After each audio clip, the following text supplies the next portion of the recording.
ধূম্ৰাক্ষৰ যুদ্ধ সু পতন কি দৈবৰ নিবন্ধ। ৰাৱণে বিপাক দেখিবলৈ পাই ধূম্ৰাক্ষ ধূম্ৰাক্ষ বুলি ঘনে ঘনে চিঞৰিবলৈ ধৰিলে। মতাৰ লগে লগে ধূম্ৰাক্ষ আহি উপস্থিত হৈ ৰজাৰ চৰণত মূৰ দোৱালেহি। ৰাৱণে ক'লে, তুমিয়েই মোৰ মুখ্য সেনাপতি, আজি যুদ্ধত তুমিয়েই মুখ্য ভূমিকা ল'ব লাগিব। সেই বুলি যুদ্ধ কৰিবলৈ তাক অনুমতি প্ৰদান কৰিলে। ৰাজ আজ্ঞামতে বীৰে ৰথত উঠিলে। হাতী ঘোঁৰাত উঠি অগণন সৈন্যৰ লগত প্ৰস্থান কৰিলে। লংকাত ধূম্ৰাক্ষণী পৰম সুজ্ঞানী, তেওঁ যাত্ৰাকালত অমংগল দেখিলে, কিন্তু বীৰে একোকে নামানি আগবাঢ়ি যাব ধৰিলে। দুই দলৰ মাজত যুদ্ধ আৰম্ভ হ'ল। ধূম্ৰাক্ষই খঙত গৰ্জি ক'বলৈ ধৰিলে, তপস্বী, তই ক'ত আছ? মোৰ আগলৈ আহ। ইমান দূৰৰ পৰা কিয় মৰিবলৈ আহিলি? সীতাৰ আশা বাদ দি ঘৰলৈ ফিৰি যাগৈ। মানুহ হৈ লংকালৈ আহিছ। কপিসকলে ক'লে, ঐ ৰাক্ষস, তোৰ চকু থাকিও অন্ধ হলি। মানুহে জানো সাগৰত সেতু বান্ধিব পাৰে? ৰঘুনাথ স্বয়ং বিষ্ণু, সেয়েহে সেতু বান্ধিব পাৰিলে।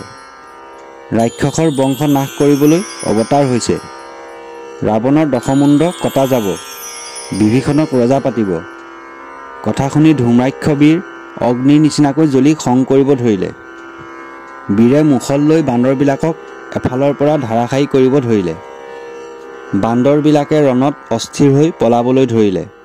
বান্দৰ সৈন্যবিলাক পলোৱাত হনুমানে ধূম্ৰাক্ষৰ আগত খাৰা হৈ ক'লে, ঐ বেটা, তোৰ নাম কি? মোৰ লগত এবাৰ যুদ্ধ কৰি চাচোন। ৰাক্ষসে ক'লে, হে বান্দৰ, তোক পালে মোৰ আৰু অন্যৰ প্ৰয়োজন নাই। আজি তোৰ তেজ পান কৰিম। এই বুলি কৈ দুয়োজনে যুদ্ধ কৰিবলৈ ধৰিলে। হনুমানে দুটা পাথৰ আনি ৰথৰ ওপৰত প্ৰহাৰ কৰিলে।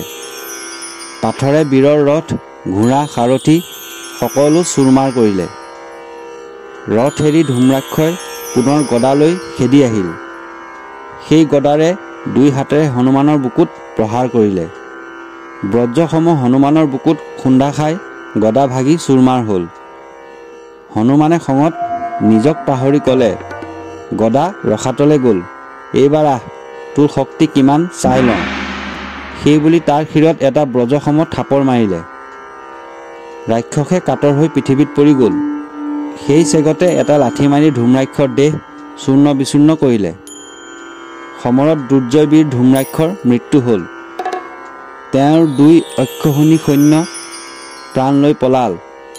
দূত পলাই গৈ ৰাৱণক ধূম্ৰাক্ষৰ মৃত্যুৰ বাতৰি দিলেহি।